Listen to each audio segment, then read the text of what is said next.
Good morning, everyone. I'm John Doring, and as you can probably hear, I'm struggling here a little bit with the voice. But welcome to a little kind of short snippet of this concept that I call fast future. I don't know that I've ever done this subject very much justice in less than about 2 or 3 months. Do a reasonable summary of the project in about 8 hours. We're going to hit some highlights, but we're obviously going to have to skim over the top of some things in a really big issue and big sort of subject matter. More difficult for me is how the heck am I going to do any talking without moving? I think I'm like supposed to stay in this little box right here. Wow, and I can't even go up to, if I go up and down here, I'm going to get, it's just going to have to do that because I can't stand up there. So here's what I want to do in the next hour or so is take you on a quick ride and talk about the future. I'm going to just start by giving you a little bit of kind of context around that, what's going on in the business and our world around that I see, and then talk about trends. 10 trends that I've been paying attention to for a few years now. I call them uber trends, the really big trends that are radically reshaping our world. Then, and then spend some time on implications. That is, what do those trends mean? What do those trends mean to you and I in our business and our lives? And I'm just going to show you a few of them as examples. Because kind of your homework is to begin thinking this way, I think. What are the implications of what's happening in our business? And then I want to leave you with some ideas about action, the kinds of things I think you need to do as individuals and the things you need to do as organizations to prepare for what I call the fast future. So trends, implications, actions. Let's start with some context. Yogi Berra, the future ain't what it used to be. Think about that. Not only is it, I think, possible and probable and even obvious that the future is likely to be really different from the past, I think the future is likely to be really different from what we think the future is. This is part of why I call it the fast future, because it keeps accelerating and beating us every single day. That is, every single day I look forward to a future that is sort of closer to me than I thought it was. I'm constantly behind. I can't keep up with things, and I don't seem to be making any progress. And so for the last 4 years or so, I've been working on this idea of what does this actually look like? And what does it mean to us in business? This is the first line of my book. I'm not a futurist. It's kind of an unpromising start to a book about the future, right? My publisher said, do you really want to say that quite that way? My point is, I think it's kind of interesting, even fascinating to think about what might come, but that's not really my gig. My gig is, so what are we supposed to do about it? How do we avoid the downside implications, and maybe even more fun, how do we think about how to take advantage of the opportunities in the future? What is it that we can do to profit? So let's talk for a minute about change. And this is not that new of an idea. You've probably heard some version of this quote once or twice in your life, in your career, right? Nothing is permanent but change, right? So that is from about 500 BC. So a pretty constant kind of idea, and yet there's something about change today that's really, really different from change 2,000 years ago. Some of the big issues that I believe we face constantly in business, over and over and over again, these issues come up.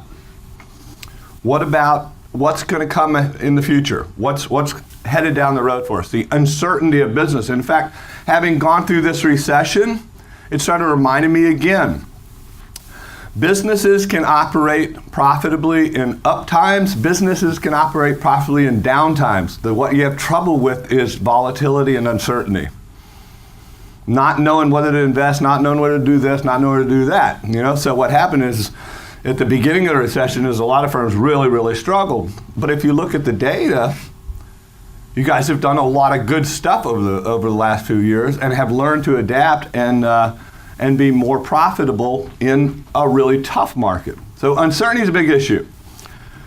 Growth is a big issue. I like to say there's two big questions that we need to ask in the firm. How do we grow? Who gets the work? And who's going to run it tomorrow? You know, and the sort of the big stuff kind of boils down to one of those two things usually. Growth is a big issue, however it is you define that. And competition. So these are sort of three of the big kind of issues on our plate in the business context around us. So how do we plan for the future? How do we grow our business? How do we make more money? There's lots of forces operating on us at various different levels. You know, there's kind of economic, global, and macro things we need to be thinking about. There are things that are more specific to our industry, certainly lots of those. There are things that are more specific to our firm, things that are happening in your firm that are not happening in other firms. That's part of the value of coming to a conference like this, is you get to sort of hang out with each other and figure out, well, what are the things that we face, the issues and the opportunities that we face that other firms do, and if so, what do they do about it? Or is it something that's unique to us, you know? Two firms can be exactly the same, one in Louisiana, one in Texas. Come back in 10 years, the one in Texas will be about 4 or 5 times bigger. Just because of what's going on in those two economies, that's typical. Two firms can be exactly the same. Each has got 100 employees and 5 principals, except that in firm 2, 3 of the 5 principals hate each other. Something very specific that's going on in that firm. So you got to kind of tease that out. What's going on and what's unique about our situation. Same thing down to the team and even to the individual idiosyncratic level. Through the downturn, I found a lot of people had to talk about the economy. Didn't matter what the question on the table was, the problem was the economy. Should you do this? Should you do that? Should you do that? Well, I can't. It's the economy. And as I thought about that a lot, I think, you know, it only rarely. And here's what I mean by that. I think the big macro environment, the economic environment, is almost never the limiting factor in your business. Whether you are a 10-person firm or a 100-person firm or a 1,000-person firm, the spread between being in really, really bad shape and the spread between that and being in really good shape is a few projects, oftentimes, right? We need a little bit of the big thing, not a lot of the big thing, typically. Now, some of you may have companies that dominate markets and have really big high market share. It's not impossible. But for the most part, most of us need to win a few more projects to really move the dial in our companies. So I'm not trivializing the fact that we had a tough economic environment. I'm just saying it's probably not the single limiting factor in your success. What do you mean by your schemonics? Oh, I say economy, schmeconomy. It's not really the issue. Stop using that as a crutch to address where the real opportunity is. So, 3 or 4 years looking at lots and lots of data, looking at trends, trying to figure that out, reading what other people do, comparing that to what I see in the AEC industry. And some of you know this and know this about me, but not everybody does. I haven't spent my whole career in this industry. So part of what's kind of in my blood and DNA is why does this industry and businesses in this industry operate differently than they do in big corporations, which is where I started, or in entrepreneurial startups, and sort of in other places in the economy. 2 observations as I see them. One, very few companies, architects, engineers, environmental planners, environmental consultants and planners, and in the AE and related design and construction space, very few companies are doing very much today to prepare for a future that might be really different.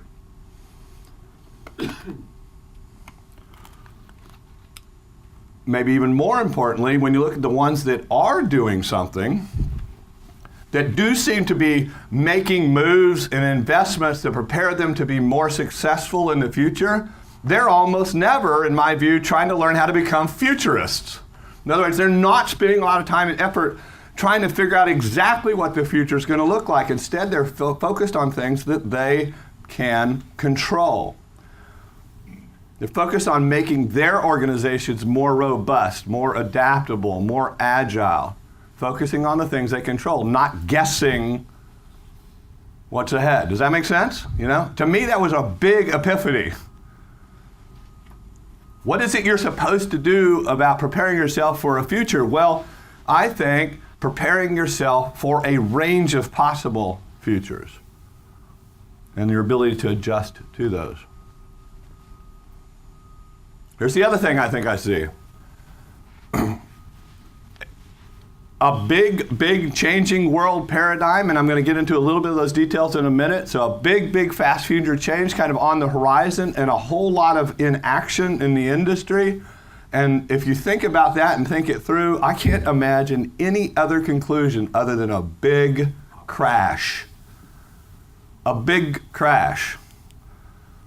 You've heard various different numbers, how many firms there are in this industry. The data that I remember seeing out of the U.S. Census database a few years ago was around 120,000. So it's over 100,000 firms in this sector. 120,000 firms. About 80% of those firms have less than 10 people. Okay? I believe in the next 10 years, as many as half of those companies are going to disappear. Now let me clarify. I'm really bullish about this industry. I think the demand for what you do is strong and is going to continue to be strong. There's no question that there's going to be a talent shortage all across the board in all kinds of disciplines. The economics of that suggest it's going to be a pretty good time to be one of the people that you folks are, to do what you do. But that does not mean that the U.S. needs 120,000 firms to do it. You with me? So what does it actually look like? Lots of firms that aren't doing what they need to do right now to improve profitability, to figure out how to develop the next generation of leaders, to somehow transition the acumen around business development, to figure out what their exit plans are. That when I say these firms aren't going to be around or they're going to go out of business, they're not all going to crash. They're not all going to lock the doors, but a lot of them are probably going to end up in kind of suboptimal outcomes, exits. If you sell your firm for 2/3 of what it would have been worth if you'd have done A, B, and C, I call that a failure.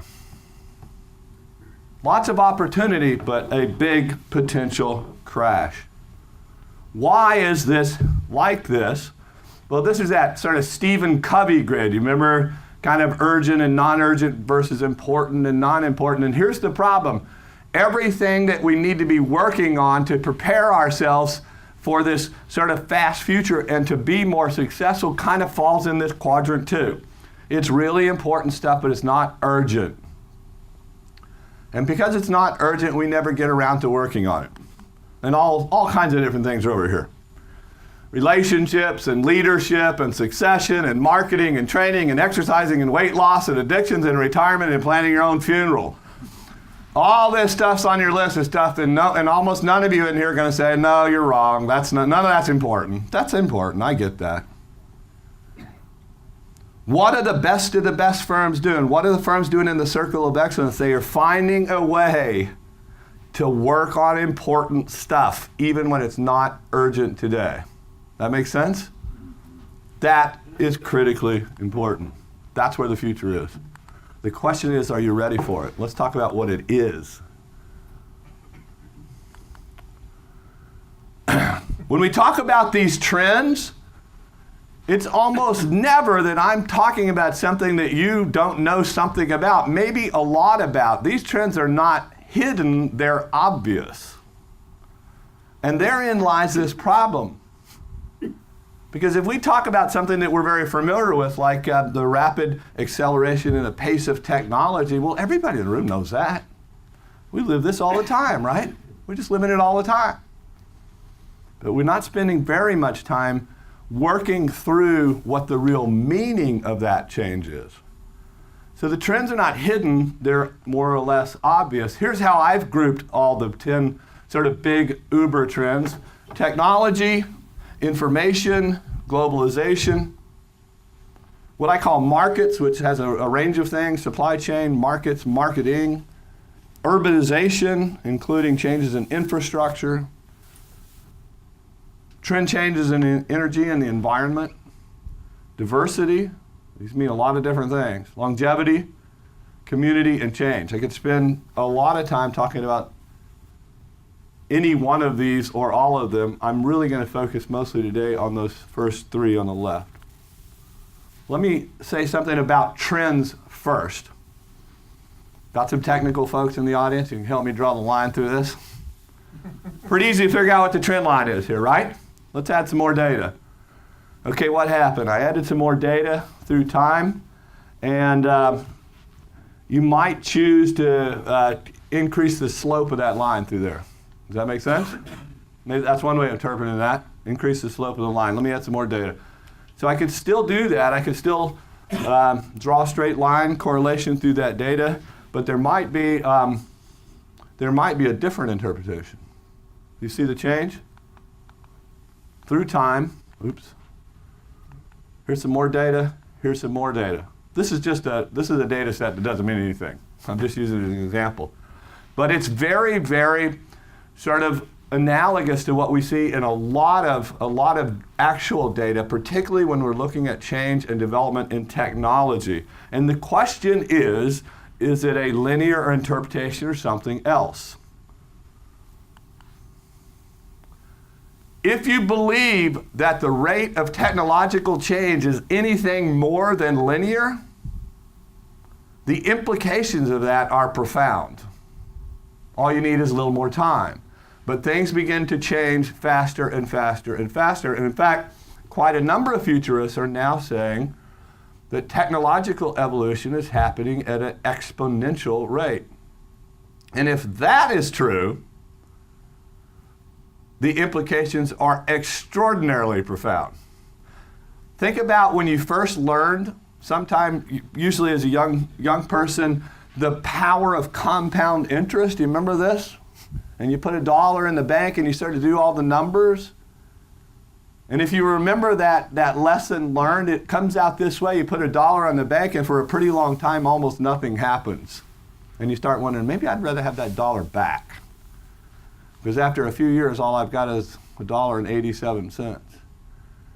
But then there comes a time when it starts accelerating so fast and building on itself so fast that you go completely to the opposite and you say, that can't possibly be right. Then I'm already up to $20,000. But that's what happens with exponential change. And if technology in our world is moving at anything like that, we are moving towards something very, very rapidly that is going to be extraordinarily different from where we are. I'll come back to that in a minute. So these are what I call sort of the big three. Technology, I think, is kind of the underpinning Uber trend around which everything else is sort of built. Information is the next one. The availability and the transparency of information today is unlike just about anything we've ever seen in the history of humanity. And these kind of tied to and leading to this notion of the globalization of everything. And I spent a lot of time trying to figure out how do these things all kind of connect up with one another, and I'm not sure I really have it. But these are these big three. So here's one of those curves. This happens to be plotting how much it cost to buy a million information calculations per second, I think it is. So essentially a metric of thinking about how much technology does and how much it costs, speed of computers. And you can see this. Again, you can sort of take that data set and draw a straight line through that, and we like to do that a lot as human beings because we think linearly, and a lot of stuff we see around in our environment sort of makes sense with a linear interpretation. But if you begin to think about this data as a potentially exponential trend, it leads you to a really, really different place. Some other data that you can't see in here, this is from Ray Kurzweil's book about singularity, more on that in a minute. He predicts, and it's kind of somewhere out here about where we are right now, that we're kind of on the verge of being able to create a computer that can replicate the capacity, the calculations capacity of a human brain. We're sort of on the verge of doing that now. One $1,000 computer, a computer that cost $1,000, being able to replicate the capacity, the calculations capacity of the human brain. That's kind of where we are today. Kurzweil says probably by 2050, not very far from now, that computer still costs $1,000, replicate the calculating capacity of all of the human brains in one generation of the entire species. We have had accelerating technology, and we're familiar with lots and lots of examples of this. Going way, way back, big technological breakthroughs drove these big epics in our history. So, the development of seeds changed everything about how people lived and how they worked and how they interacted with one another. That was a big technological breakthrough. A printing press is an example. The Industrial Revolution. There's lots and lots of examples of this, and I want to talk about some of those in a minute in terms of these implications. Another thing that's happening with technology is there are lots of subfields that are exploding and accelerating, and there's also convergence. So now, this is interesting, now different technology fields are coming together and they're combining to move even faster. So you take technological evolution in, say, biology, in the field of biology, and match that up with evolution in information technology, and now you have a whole brand new field. When they did the Human Genome Project, they actually guessed how long it would take to complete the project.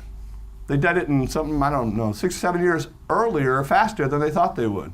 And when they set out to do this 20 years ago, it was one of the biggest information processing projects we'd ever undertaken, accelerating convergence of technology. Ray Kurzweil wrote this book called The Singularity is Near. And a singularity is a mathematical kind of concept, but you just kind of think about that accelerating curve going up. And so when that curve comes up and it's over here and it's nearly vertical, you remember that part of the thing? Think about what that means. That's the rate of technological change. It's nearly vertical. That means, in my view, non-mathematically, each and every day you wake up to a world and a universe that's completely unrecognizable from the day before. Completely.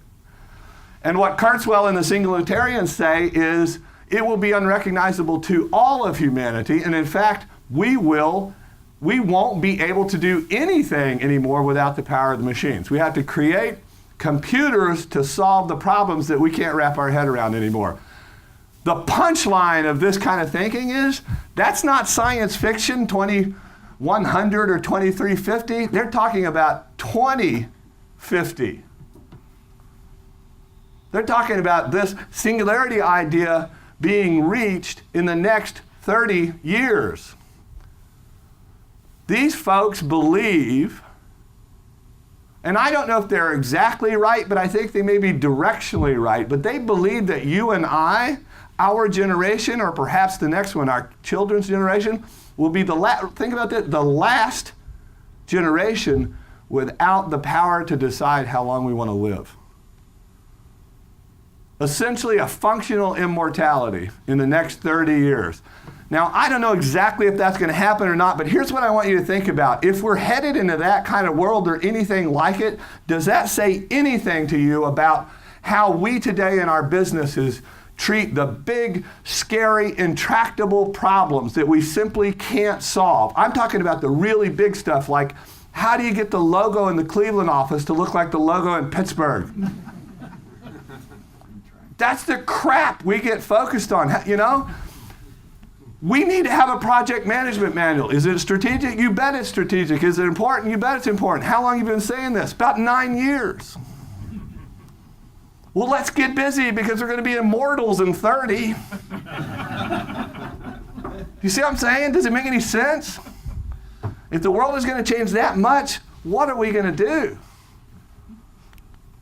I hope we're going to stop working on the stupid stuff. Information, also accelerating. Number of years it took to get 50 million users in these various information technologies. When radio came out, 38 years. Television, it took 13. The internet, it took 4. Today we live in a world where you could argue these are sort of iterative technologies down here, but today when a new iPhone comes out, they sell 20 million, 15 million copies in a weekend. Right? It's outrageous. I can't keep this slide up to date, but directionally it's sort of right. The numbers are probably too low. Over 1 billion connected devices in the world, 1 trillion web pages. There are 5 billion cell phones. There's 6.5 billion people. There's 5 billion cell phones. Did you know that? Did you know there are more people, there are fewer people who don't have a cell phone than there are people who don't have clean water? There are lots and lots of people in the world who have cell phones but they don't have clean water. There's nearly 1 billion people that don't have a toilet. But they got a cell phone in a lot of places. A couple of years ago, Facebook had 50 billion photos on it. I think we've put at least another billion on just at this conference. That's probably 100 billion now. At that point, 60 hours of new video was uploaded to YouTube every minute. I think that's about 100 hours a minute by now. 100 hours a minute. At this point, 2 months of YouTube content equaled the total sum of all of the content created on the 3 network television stations throughout their entire history. That's being replicated on YouTube every month or so now.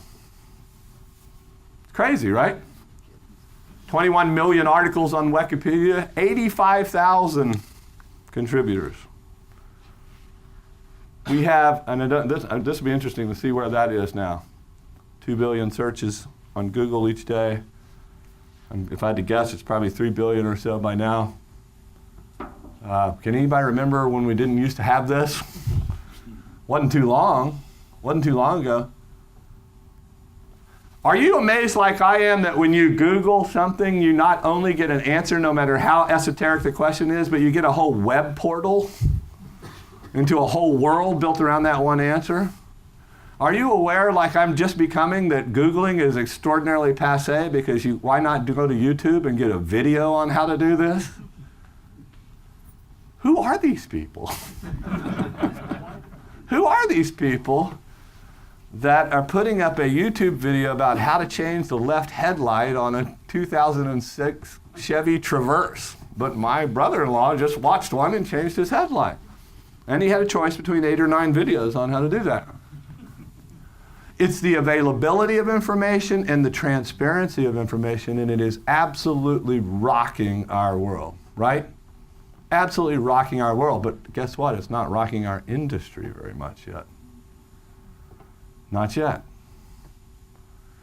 It's not good anymore. It's no longer okay to get on an airplane knowing that the person sitting next to you paid 5 times less than you did, but it's been that way for a long time. We just recently started becoming aware of that.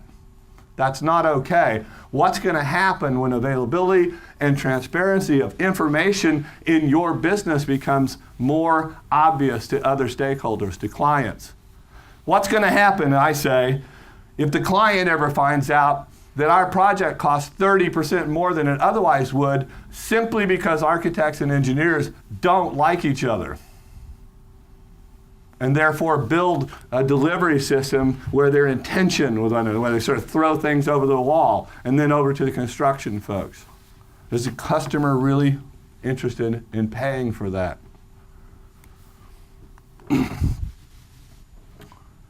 Availability and transparency of information. Is Edward Snowden a traitor or a hero for giving us information that we didn't have? Or is he neither or both? I don't know the answer. But this is kind of the nature of what's going on. Third trend, globalization. If you're an economist, you probably would agree with this statement, that globalization is good. That's what economic theory would say, macroeconomic theory. If you represent stakeholders of workers, if you're in a union, you tend to say that. Globalization has been bad. If you're a politician, globalization is almost always bad. I believe the reality is it's simply this. It just is. And so get used to it. And globalization does not mean or is not limited to what's happening in India or what's happening in China. And globalization in our industry is not just about stuff like that either, right? Outsourcing work to Manila or Colombia. That's a piece of it, but it's a little piece of it.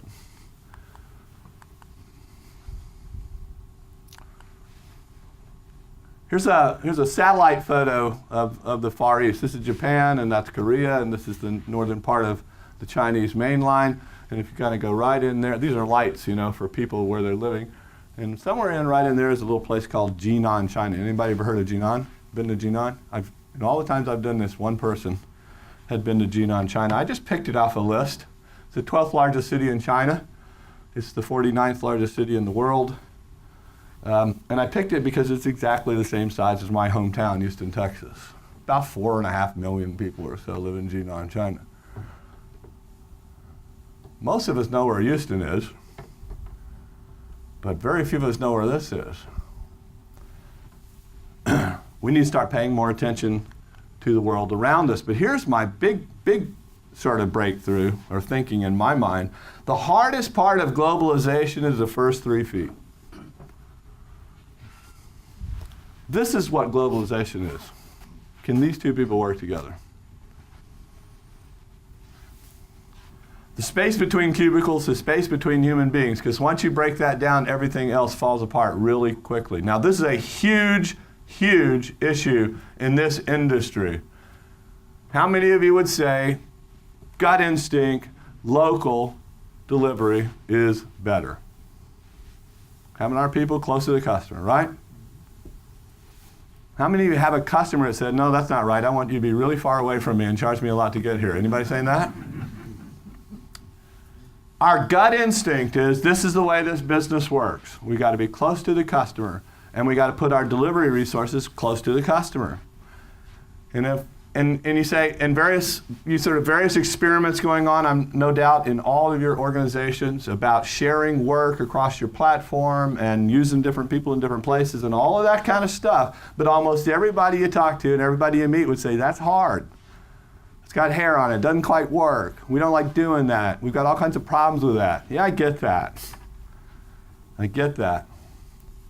But once you do figure it out, once you do get the office in Salt Lake City to work with the office in Reno, once you can do that, then the whole world kind of opens up to you almost immediately. It's not that much different to do it somewhere else. And it's not something that's intrinsic to your business. Engineers all over the world in all kinds of different industries work globally every day and use it to their advantage.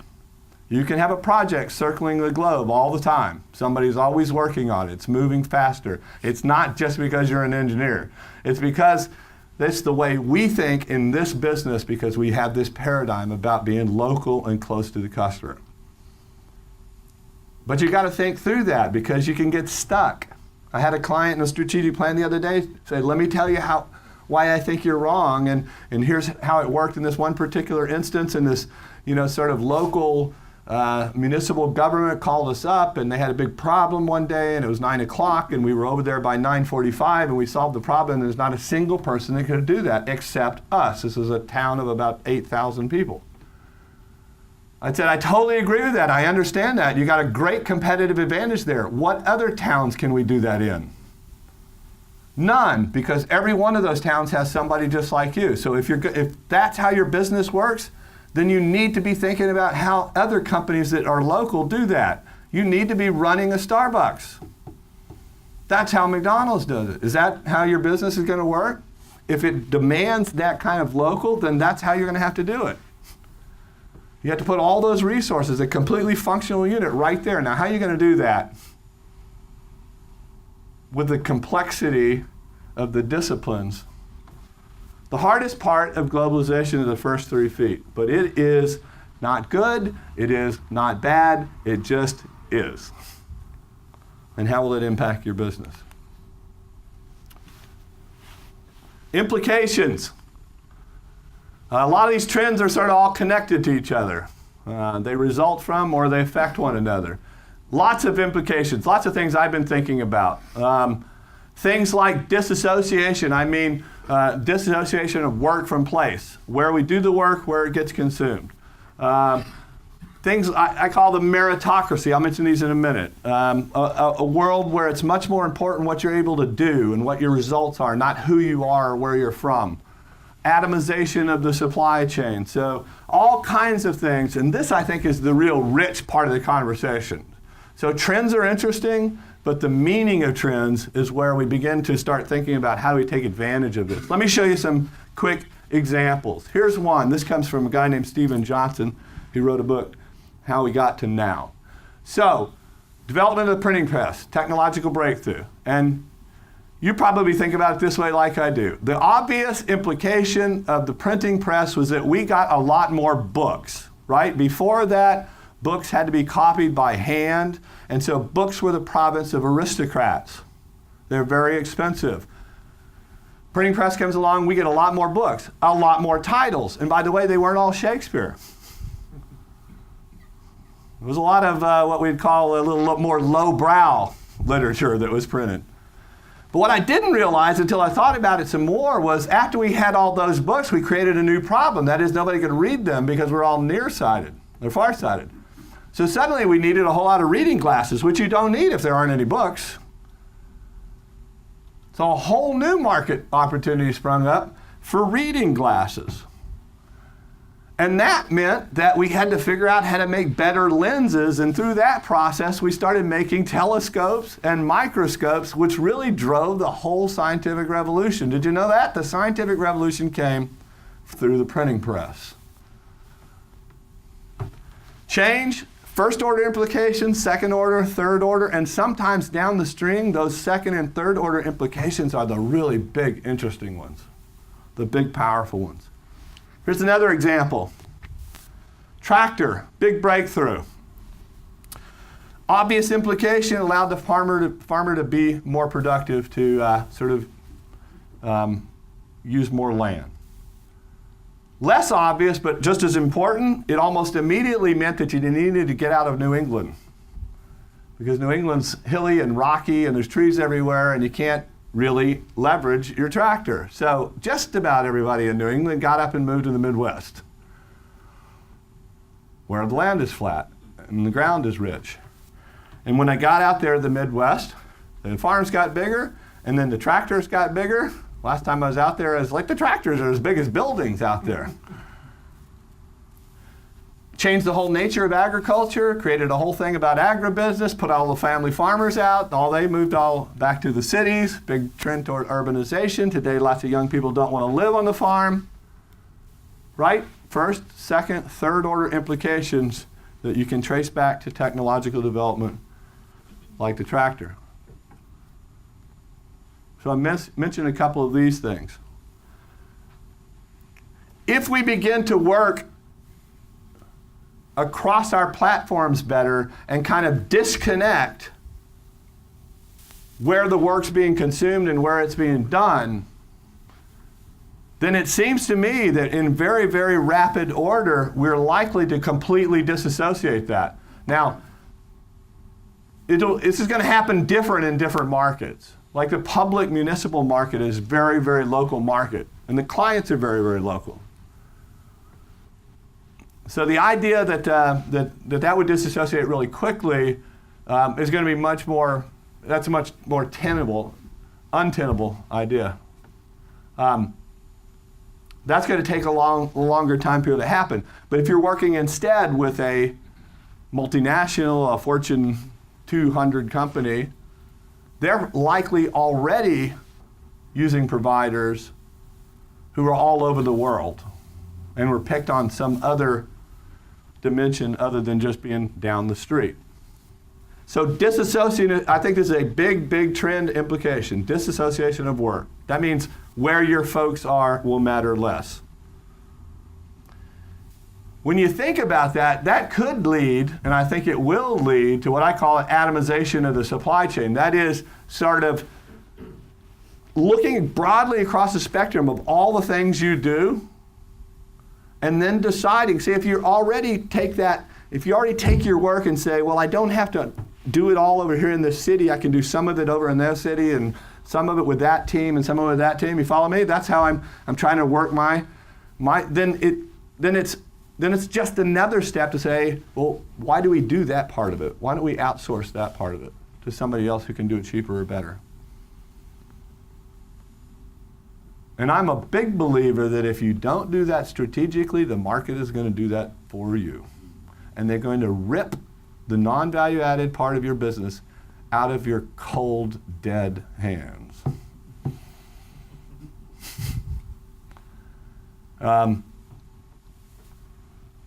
We've got to think more and more about where we really add the value and how do we deliver the whole project to the client, not necessarily us doing it ourselves. Now, another big potential trend there, though, is that it's likely to become much more commoditized if it's non-value added, if some other people can do it. Think this doesn't happen in professional services firms?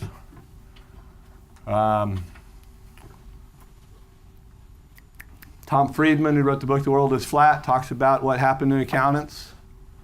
US CPAs, they do kind of two things. They sort of do tax planning or high-end thinking and strategic consulting with their clients, and they also prepare tax returns, sort of administrative. And so they're a professional services firm with two kinds of businesses. And Indian corporations got into this idea that we could prepare those tax returns.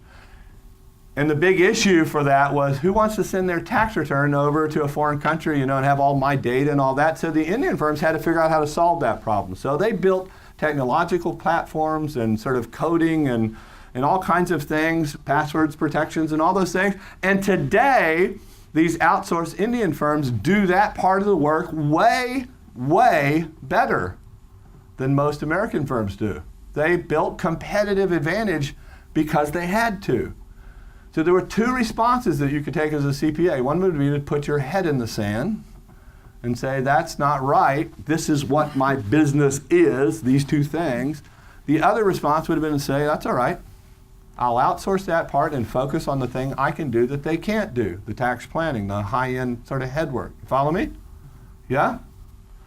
Isn't this true, this kind of analogous in lots of your businesses? Civil engineering also comes with survey work. Geotechnical engineering usually comes with materials testing work. Environmental with going out to the field and collecting samples. Architecture with production. The challenge for us is that we, as discipline-focused people, as craftspeople in our business, we tend to think of and define our business with all of that stuff wrapped up in. We need to step back, I believe, think more dispassionately about it. What is it that we do that's really, really good? Where is the magic in all these 25 or 30 or 100 things that we do? That's the part where we add the value. That's what we need to focus on.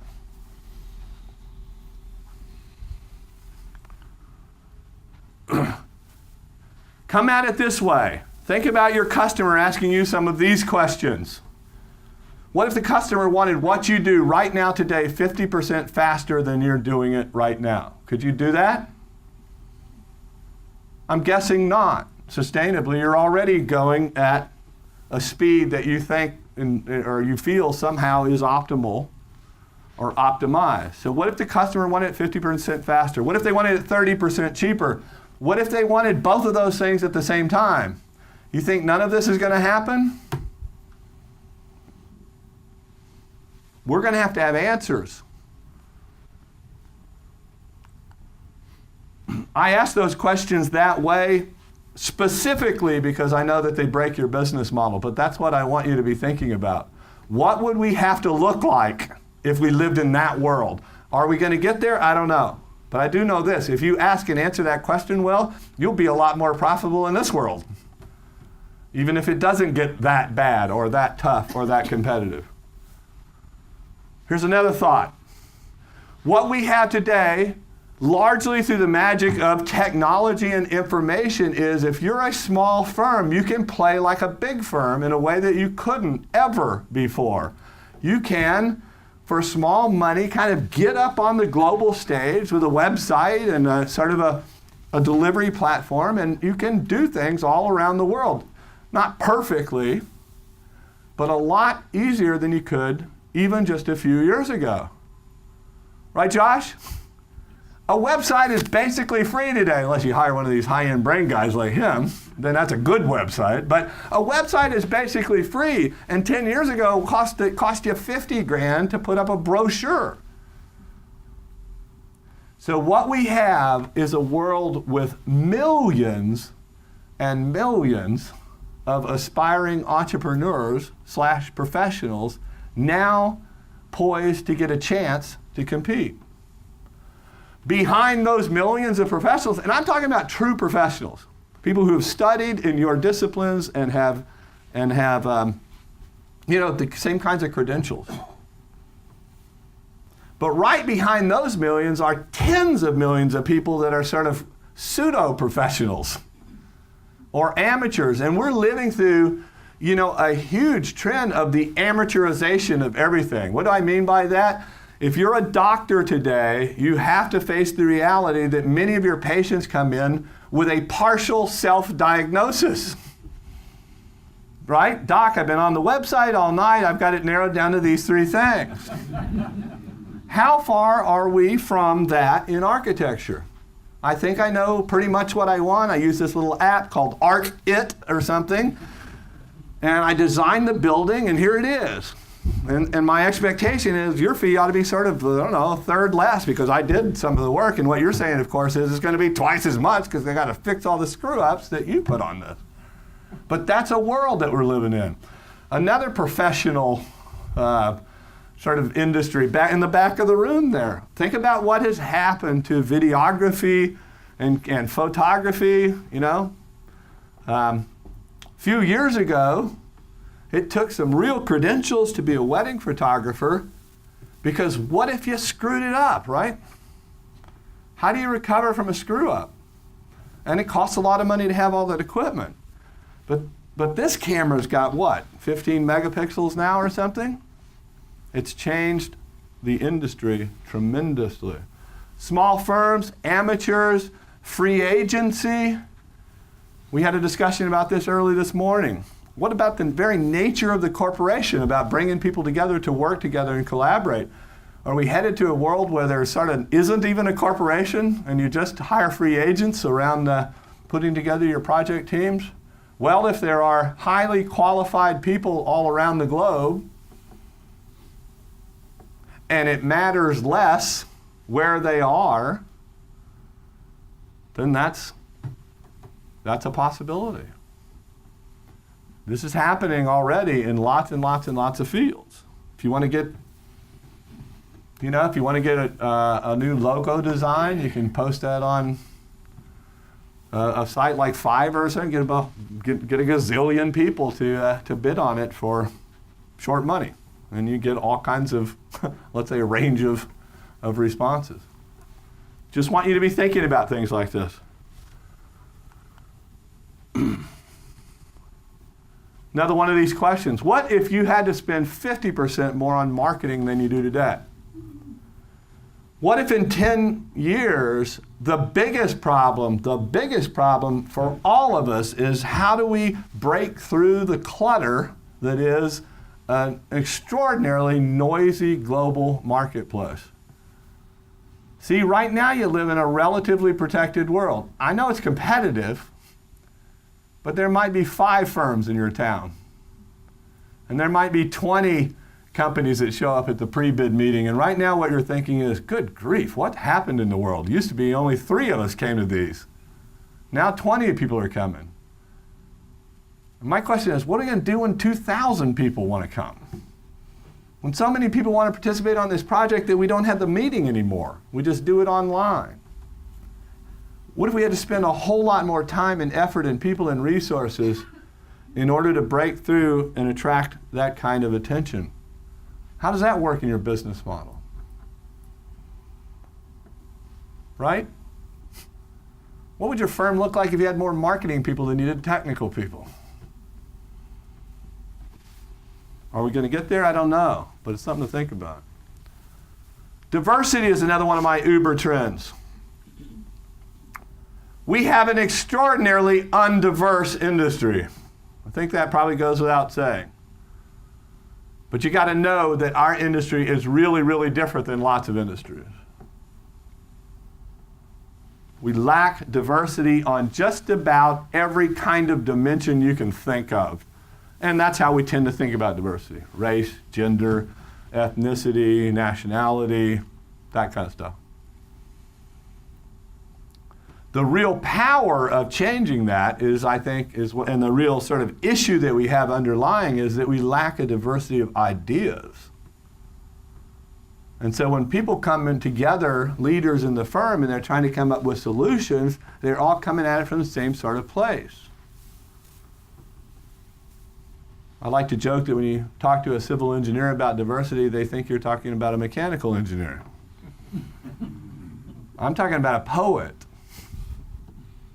You know? But, implications. If all of a sudden we were able to work on diversity and become much more diverse on all of those kinds of issues and dimensions, and I think overall business is moving very much more rapidly toward that, at some point, think about it, at some point you sort of crack that diversity and everybody begins to look the same because we're now all diverse. That kind of sounds kind of strange, but I think that's what's going to happen. Very rapidly, we're going to go from not so diverse to diverse on all of the things we are thinking about, so that is no longer a competitive advantage. And then we've got to compete on something else. And this is what I call a meritocracy. Some people say I'm too idealistic about this.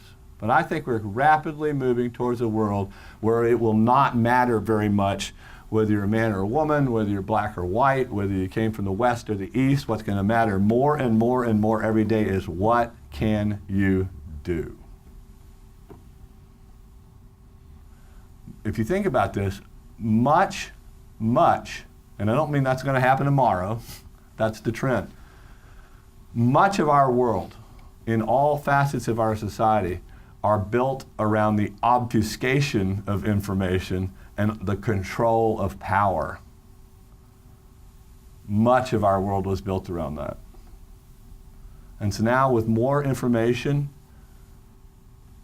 more opportunity, those power structures which are built on control are going to be assailed. We've seen that all over the globe in the last 10 years, where autocratic sort of governments have fallen because if you have a tank, you can drive a tank up in front of any one citizen's house, and it's pretty impressive, even if there's not anything in the chamber.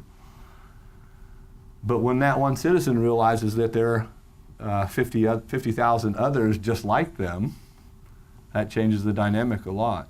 Now, of course, we're also seeing that any of these trends are really, really messy, right? Really messy. So be careful what you wish for, because you're likely to get something in the interim that might even be worse than what you had. Meritocracy, I think so, but we also have an aristocracy around the world, and we have an aristocracy in the United States. It's just a little bit less obvious. But we have an economic aristocracy in the sense that we really don't have a level playing field, but it's about as good as it gets anywhere else. It is about as good as it gets. So we all sort of buy into this notion that we call the American dream. And by the way, that's an idea that's catching on all over the world. You know, that I want a shot. Not in America, but that I want a shot. But it's also worth thinking about the fact that we do have people in positions of power and people who have economic power, and they're probably not going to go quietly. So buckle in. Actions. How are we doing? Running out of time. All right, good news for those of you who head is spinning and don't want to do anything. You don't have to do anything. You do not have to do anything. You don't have to believe what I say. You don't have to agree with anything. You don't have to see any change in the future. You simply have to live with the implications of your decisions. Change is not mandatory because survival is not mandatory. Ed Deming. Change isn't necessary. Don't have to do anything. Just have to live with the implications of your actions. What is it that holds you back? A brief thought on risk. Take a look at these two pictures. Riding a motorcycle, riding a roller coaster, what do you think is more risky? How do you think that? When I think about which one of these two things am I going to hurt myself on, it's pretty obvious. I don't have any experience driving that motorcycle. I'd probably go 50 yards or so and crash into a tree. So that's much more risky to me. Now, actually, in my own personal situation, I know exactly what happened to me if I got on that roller coaster, and it wouldn't be pretty either. But I probably wouldn't hurt myself. However, let me redefine what risk means. What if the risk, the biggest risk you face, is going to the wrong place or losing control of your destiny? That switches it around, right? Your risk of being hurt is really low. Your risk of going someplace other than the end of this ride is really high. So we need to be thinking about that. Sometimes we think we are avoiding risk in our business, the obvious kind of risk that we could get hurt. We could open up an office and it wouldn't work. We could hire this person, and what if they're not any good? We could get into this market, et cetera, et cetera, et cetera. But what's the real risk of staying in our lane? Not making a decision. Doing what we've been doing. What do you need to do? What are the actions you need to take? I call it the Super 7. Remember I said, what is it that the top firms are doing to prepare for the future? And it turns out they're not spending a lot of time and effort trying to figure out the future. They're working on their organizations. This is what they're doing. Coming up with clear and articulated mission, vision, strategy. Working on becoming more aligned as an organization and as leadership teams, and then initiating change and improvement in their basic business, marketing, operations, people. Pretty straightforward stuff. I call this strategic framework down here, mission, vision, strategy, enterprise strategy, driving a sense of alignment. I've yet to ever see or work with an organization that is successful that doesn't have a high level of alignment. People in the firm who believe in the same things, who like working together, who collaborate, who get it, who are on the same page, all those kinds of words that we talk about, and then sort of working to improve marketing, operations, people. I don't have much time to go through this, but so a mission is an answer to the question why. Star Trek, that's my favorite one of all time. Most of us can still remember that, even though it's about 50 years old. That's a mission. Why do we exist? Why do we get out of bed? Why do we come to work? You don't necessarily need a mission statement. This is a really good mission statement. You don't need a mission statement. You need a mission.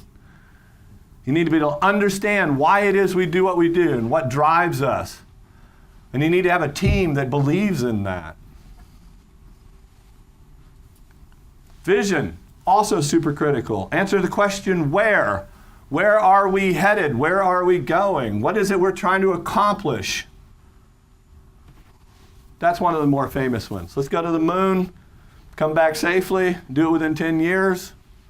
A vision statement. A good vision statement should always drive the question in somebody else, how the heck can we do that? The answer of which is, I have no idea. That is a vision. How do you get to the moon? I don't have any idea. That's why we got all you guys. That's the kind of talking that goes around.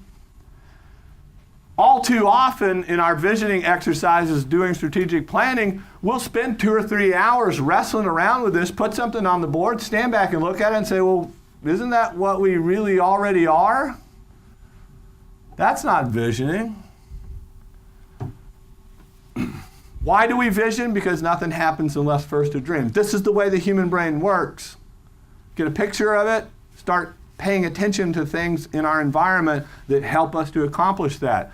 It's not till you decide that you have to grow that all of a sudden, so coincidentally, an acquisition opportunity pops up on your radar screen. That's not the way it works. Acquisition opportunities are all over the place. You just don't see them because you don't know yet that you need to grow. Make sense? Stuff like that. There's a great marketing director out there that wants to come to work for your firm. Until you decide you need one, you're going to walk right past that person. Vision. Enterprise strategy.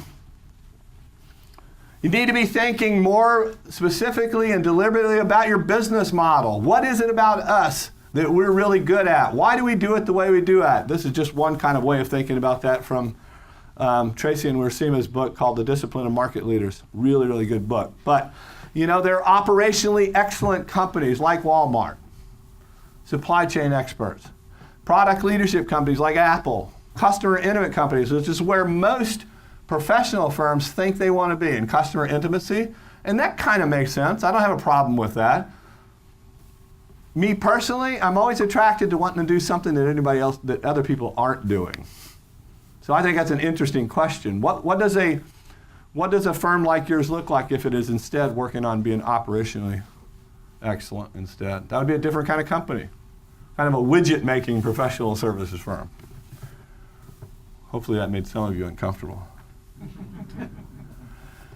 But if you're going to be customer intimate and choose that strategy, you can't be mediocre at it. Nordstrom's across the street is an extraordinary example of customer intimacy. The people at Sears probably talk about being customer intimate, right?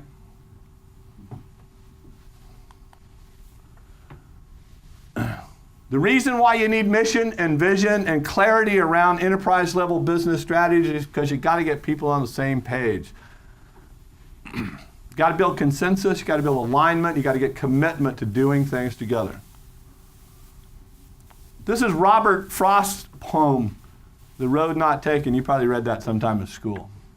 You remember that, what we all learned about that? Come to a fork in the road, take the one that's less traveled, that's going to make a big difference in your life. Sound familiar? That's probably not what this poem says. But that's what we mostly learn.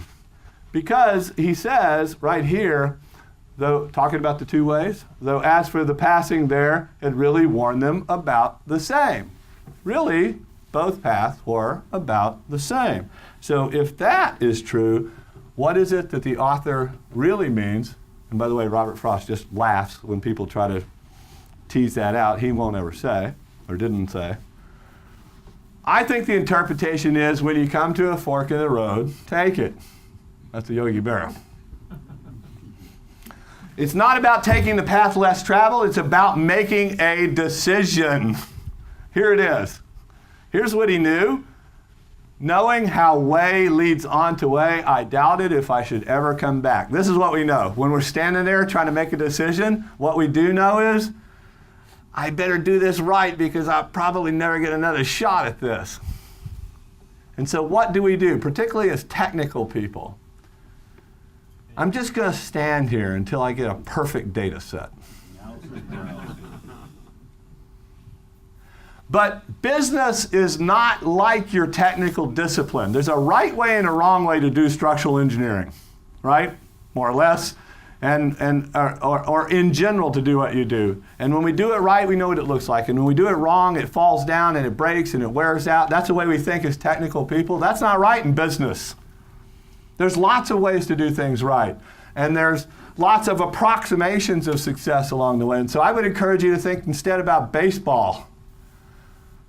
This is a better model for you. In baseball, you try and fail and try and fail, and you do it over and over and over and over again. And if you get a hit 1 out of every 3 times, you go to the Hall of Fame. That's how business is. When you come to a fork in the road, take it. Learn to make good decisions, but to make them with incomplete data. It takes knowledge and it takes effort. It's at least theoretically possible, when we're thinking about these big strategic decisions and how to change and improve our business, it's at least theoretically possible that we could be either too bold or not bold enough. Those are potential mistakes we could make. I say theoretically possible because I don't know that I've hardly ever run into an organization that's been too bold. Instead, what you do is you say, well, we got 120 people. Let's stick it way out there. Let's go to 140. Well, where were you last year? Well, we were at 73 last year. And we're at 120, and now we want to be really bold. This happens a lot.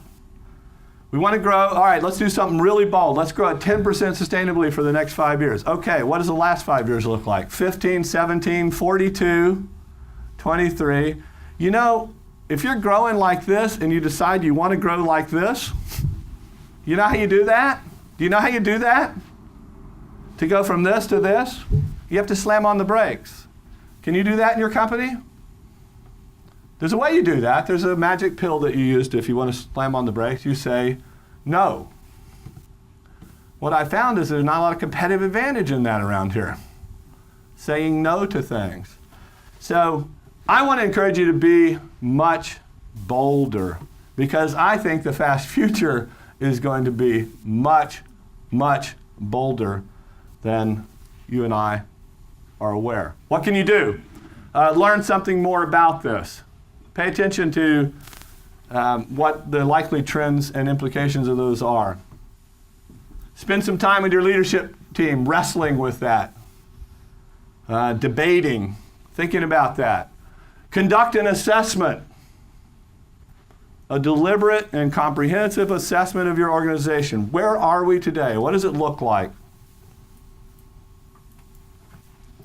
Work on those three big things: mission, vision, enterprise strategy. This is the big sort of front end of strategic planning. Decide what it is you want to do, want to be, and how you're going to get there. Work to align the team. That usually comes straight out of that. Build some action plans to work on improving marketing. Remember those questions I asked. What would it look like here if we had to spend a whole lot more on this in the future? And what do we need to do today about that? Take some initiative. Get some help. Think about the fast future. Make your business more adaptable. That's what I would put on an action plan. Thanks for putting up with me today. I think I'm a little bit over, but I appreciate your attention. Thanks a lot, guys. Thanks.